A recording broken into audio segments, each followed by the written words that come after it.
మీ ఏం IT AI job అయితే join next it challenge. Job తెచ్చుకోండి, 5 లక్షలు తీసుకోండి.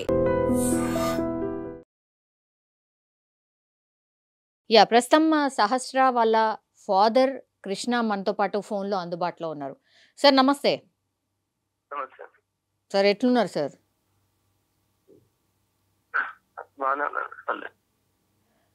సార్ ఈరోజు ఇప్పుడు మీ అమ్మాయిని ఎవరైతే చంపారని ఆ బాలుని అరెస్ట్ చేసిండ్రు, జువెనైల్ హోమ్లో పెట్టిండ్రు, ఈరోజు మళ్ళా కస్టడీకి తీసుకుంటున్నారట సార్. ఎన్నిసార్లు అడిగినా సరే ఆయన నేను బ్యాట్ కోసమే చంపినా అని చెప్తున్నాడట. నిజమేనా సార్? అంటే మీరు కూడా ధర్నా చేసిండ్రు? ధర్నా చేసినాం, బ్యాట్ కోసం అని కాదు. వాడు దొంగతనానికి వచ్చిండో మరి బ్యాట్ కోసం వచ్చిందో తెలియట్లేదు. వానొకసారి డైరెక్ట్ కలిసి మాట్లాడాలని నేను అనుకుంటే వీళ్ళు పోలీసు వాళ్ళు కూడా కలవద్దు, చేయొద్దు అని చెప్పి వాళ్ళు అంటున్నారు. అసలు ప్రాబ్లం ఏంది నేను కూడా తెలుసుకోవాలి కదా మేడం. అవసరంగా నా పాప చనిపోయింది కదా, అది నాకు ఒకటి వాడిని కలిసి మాట్లాడాలని నా ఆలోచన, ఇంకేం లేదు. ఓకే, అంటే కాదు సార్, ఆయన లెటర్ ఒకటి రాసిండు కదా, మీకు కూడా తెలుసు. వాళ్ళ లెటర్ రాసుకోండి కరెక్టే మేడం. లెటర్ రాసుకున్నా కానీ వాడిని నేను డైరెక్ట్ మాట్లాడితేనే నాకు సాటిస్ఫాక్షన్ అవుతుంది. అసలు ఏంది ప్రాబ్లం, ఎందుకు చంపాలనుకున్నాడు, ఏంది అంతే దారుణంగా చంపడం ఏంది నాకు అర్థం అవుతుంది. ఈ అబ్బాయి మానసిక పరిస్థితి బాలేదు కాబట్టి ఆయనకు అంటే ఒక డాక్టర్తోనే చికిత్స కూడా చేయిస్తున్నారు అనేది కూడా సమాచారం ఉంది సార్. ఏది అడిగినా నేను బ్యాట్ కోసమే చంపినా అనే చెప్తున్నాడట. ఎన్నిసార్లు అడిగినా చంపడం అంటే మేడం, బ్యాట్ కోసం చంపడం నాకు అర్థం అవుతలేదు. అదేంది క్వశ్చన్ ఆన్సర్ చేయడం, అదే దారుణంగా ఉంది వాడు చెప్పేది. ఇప్పుడు మానసిక పరిస్థితి బాగాలేదంటే వాడు చదువుతుండు, స్కూల్కి వెళ్ళిండు, 5 days స్కూల్కి వెళ్ళిండు, అన్నీ వెళ్ళిండు, అన్నం తిన్నాడు. వాళ్ళ మమ్మీకి తెలుసు. వాళ్ళ మమ్మీ అడిగితే కూడా నాకు అరే నువ్వే పట్టిస్తావా అమ్మ అని చెప్పి కూడా వాళ్ళ అమ్మకి తెలుసు. అంతే తెలుసు వాళ్ళ అమ్మకు, వాళ్ళ ఇద్దరు అక్కలకు తెలుసు, ఆమెకు తెలుసు. అన్ని తెలిసి చేసిరంటే వాళ్ళు ఎంత ప్లానింగ్ గా వచ్చారు చెప్పండి. ఏంటంటే సింపుల్ గా బ్యాట్ కోసం అని చెప్తున్నాడు. వాళ్ళకి తెలుసా? 100% వాళ్ళ మమ్మీకి తెలుసు, వాళ్ళ సిస్టర్స్ కి ఇద్దరికి కూడా తెలుసు. ఎందుకంటే వాడు బట్టలు తీసుకొచ్చి అప్పుడు డబ్బులు ఎక్కడికైనా వస్తున్నాయి, డబ్బులు కొనుక్కుంటుండు, తింటుండు, బ్యాట్ మళ్ళా క్రికెట్ ఆడుతుండు, స్కూల్కి వెళ్ళిండు, అంత సంతోషంగా ఉన్నారు వాళ్ళు. వాళ్ళకి తెలియదే ఏమి ఉండదు కదా మేడం. వాళ్ళ మమ్మీ కూడా అడిగిందంట, ఏంట్రా నువ్వు ఇట్లా చేసినావా అంటే, ఏం మమ్మీ నువ్వే పట్టిస్తావా నన్ను అన్నాడంట వాడు.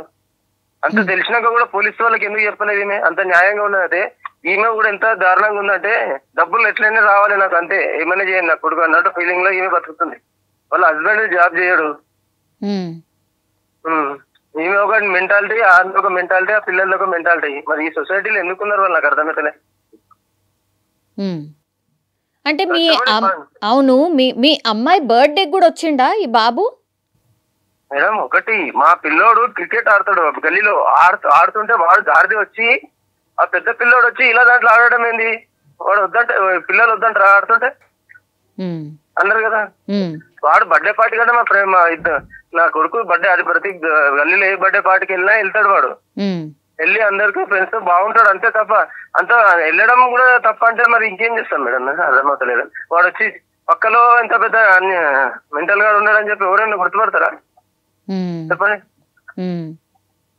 వాడు డబ్బుల కోసము బ్యాట్ కోసం వచ్చిండు, దొంగతనానికి వచ్చింది, మా పాప బలి అయిపోయింది అక్కడ.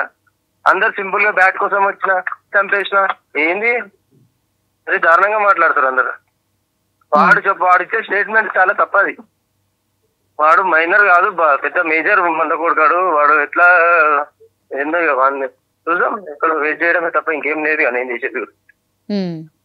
పోలీస్ స్టేషన్ కి వెళ్తున్నారా? ఈ కేసులో ఏం జరుగుతుందో మీకు ఏమైనా ఇన్ఫర్మేషన్ ఉందా?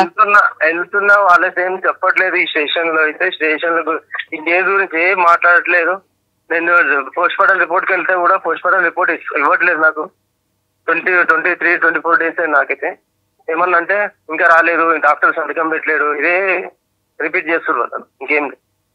పోస్ట్ మార్టం రిపోర్ట్ కూడా మీకు అసలు చూపించలేదు, ఇవ్వలేదు, ఇంకా రాలేదు, డాక్టర్ సంతకాలు పెట్టలేరు, ఇంకా రాలేదు, ఇదే చెప్తున్నారు తప్ప ఎందుకు రాస్తలేదు అని అనుకుంటలేదు, చేయట్లేదు. నాకు ఒక స్లిప్ ఇస్తారు గాంధీ హాస్పిటల్, అది కూడా వాళ్ళ దగ్గరే ఉంది. ఆ స్లిప్ ఇస్తానని నేను వెళ్ళి కనుక్కుంటాను కదా మామూలుగా, ఏముంది అసలు ఎందుకు రిపోర్ట్ రాలేదని చెప్పి, అది కూడా ఇవ్వట్లేదు నాకు. ఓకే, మీరు ఎవరిని కలుస్తున్నారండి? ఏ స్టేషన్ కి వెళ్తున్నారు? ఎవరిని కలుస్తున్నారు? ఎవరు మాట్లాడుతున్నారు? కుక్కట్పల్లి సిఎస్ సుబ్బారావు సార్ మాట్లాడారు. ఓకే, మరి ఇవాళ ఆయనని కస్టడీలోకి తీసుకుంటున్నారట, బాలుడిని క్వశ్చన్ చేయబోతున్నారట. ఒకటే చెప్తున్నాడట, ఎన్ని వందల సార్లు ఎంతమంది అడిగినా సరే నేను బ్యాట్ కోసమే చంపినా అని చెప్తున్నాడట. బ్యాట్ ఇవ్వండి నేను ఆడుకుంటా అంటున్నాడట. నిజంగానే అవును, ఆ బ్యాట్ ఇవ్వండి నేను ఆడుకుంటా అంటుండట. ఆడు చాలా తెలివిగా మాట్లాడుతుంది మేడం, చాలా సింపుల్ గా. ఏంటంటే నేను ఒక పిచ్చోని తను వదిలేస్తాను, ఒక పిచ్చోని లాగా మాట్లాడుతున్నాడు. సరే న్యాయం ఏం చేస్తుందో మేము కూడా వెయిట్ చేయాలి కదా మేడం. మేము కోరుకునేది ఒకటే, న్యాయం జరగాలని కోరుకుంటున్నాం, కానీ చూద్దాం మాకెంతవరకు న్యాయం అవుతుందో చూడాలని నేను వెయిట్ చేస్తాను.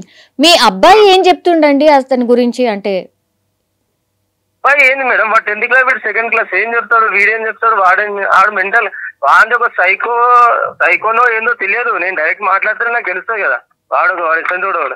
ఇప్పుడు పోలీసు వాళ్ళు మాట్లాడింది 1కి 10 సార్లు అటు ఇటు 10 మంచిగా చెప్తారు, 10 చెడు చెప్తారు. వాళ్ళు ఎంతవరకు న్యాయంగా మాట్లాడతారో మనకు కూడా తెలియదు కదా. ఓకే, మీరేం కోరుతున్నారు కృష్ణ గారు? మీరేం కోరుతున్నారు? అతన్ని కలిసి మాట్లాడాలి.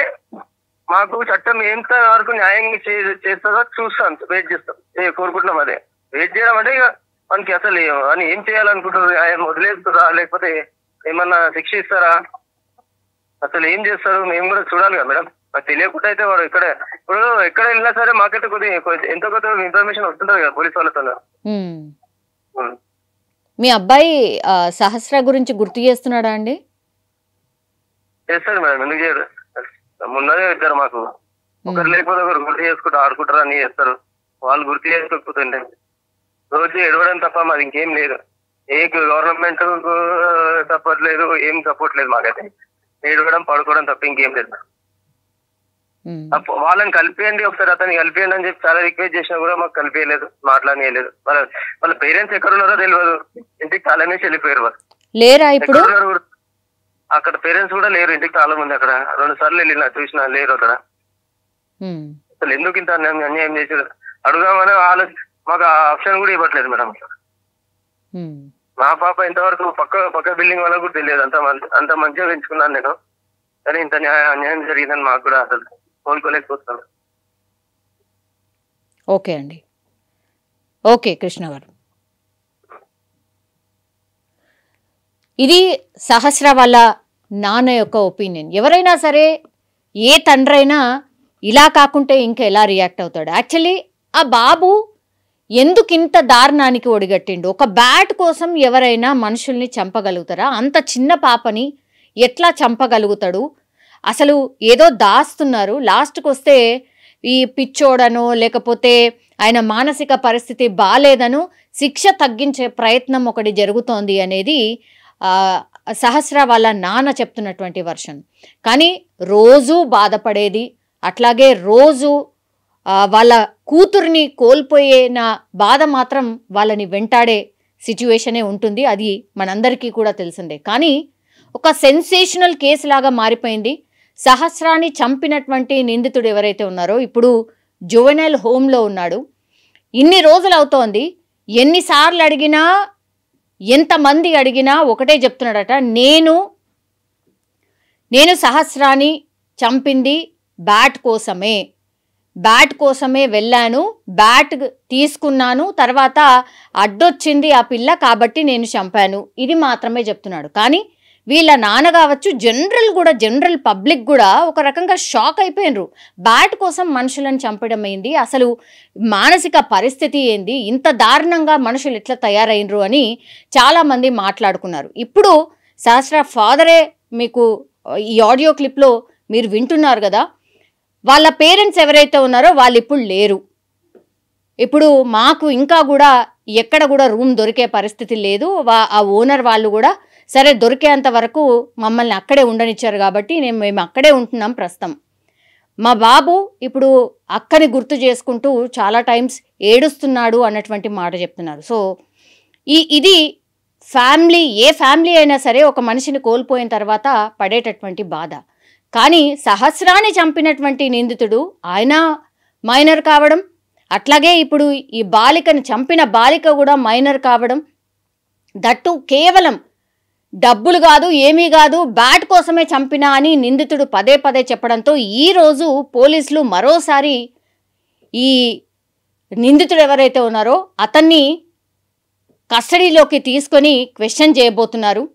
అండ్ నిన్న మొన్న దానికంటే ముందు అడిగినప్పుడు కూడా ఎన్నిసార్లు అడిగినా బ్యాడ్ కోసమే వెళ్ళినా అని చెప్తున్నాడు. కాబట్టి మరి ఈ లెటర్ ఎందుకు రాసావు, లెటర్లో డబ్బుల కోసం పోయినా అని రాసినావు కదా, ఆ తర్వాత చంపుతా అని కూడా రాసినావు కదా, ఎవరింటికి వెళ్దాం అనుకున్నావు, ఎవరింట్లో దొంగతనం చేద్దాం అనుకున్నావు, ఇవన్నీ కూడా అడిగితే మాత్రం ఒకటే చెప్తున్నాడట, నేను బ్యాట్ కోసమే వెళ్ళాను, చంపాను అన్నటువంటి మాటనే చెప్తున్నారట. ఆ లెటర్లో మరి ఎవరి గురించి రాసావంటే నో, ఏమీ ఆన్సర్ చేయట్లేదట. ఇంకా ఉల్టా పోలీసులనే అడుగుతున్నాడట, నాకు బ్యాట్ తెచ్చియండి, నేను బ్యాట్తోనే ఆడుకోవాలి అన్నటువంటి మాట చెప్తున్నాడట.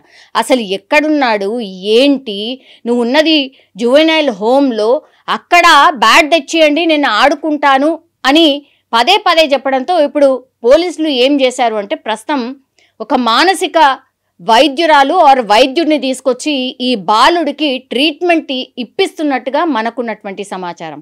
సో మానసిక పరిస్థితి బాలేదు కాబట్టి ఏదడిగినా ఆ బ్యాట్ చుట్టే లేదంటే బ్యాట్ గురించే చెప్తున్నాడు కాబట్టి అసలు నిజం ఏమైనా దాస్తున్నాడా అన్న కోణంలో ఎన్ని టైమ్స్ క్వశ్చన్ చేసినా ఆ బాలుడు మాత్రం నోరు విప్పట్లేదు, బ్యాట్ గురించే పదే పదే చెప్తున్నాడు. కాబట్టే పోలీసులు ఇప్పుడు మానసిక నిపుణుడితోని ఇప్పుడు వైద్యం చేయిస్తున్నట్టుగా ప్రస్తుతం మనకున్నటువంటి సమాచారం.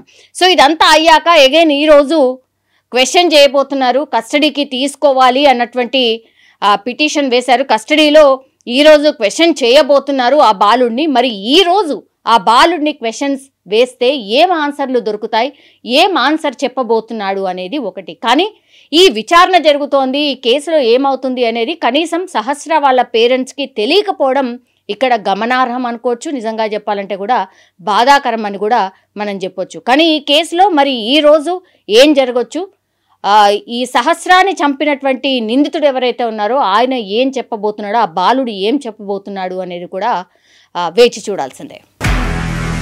నిజంగా ప్రస్తుతం ఉన్నటువంటి సమాజం దేనికి ప్రయారిటీ ఇస్తుంది? ఆర్థిక సంబంధాల చుట్టూ మాత్రమే తిరుగుతుంది. మళ్ళీ ఎన్నికలంగానే చాలా విరక్తి కలుగుతుంది. మంచి అనిపిస్తుంది కదా, లేడీస్ కూడా ఛాలెంజింగ్ జాబ్స్ చేసినప్పుడు చాలా బాగుంటది. ట్రాఫిక్ అసిస్టెంట్స్ గా నియమించిన ట్రాన్స్జెండర్స్ అందరితో సాల్యూట్ చేయించుకుంటున్నారు. ఫుడ్ డెలివరీ ఇవ్వటానికి వెళ్ళినటువంటి డెలివరీ బాయ్ అనిల్ పై కళ్ళ ముందు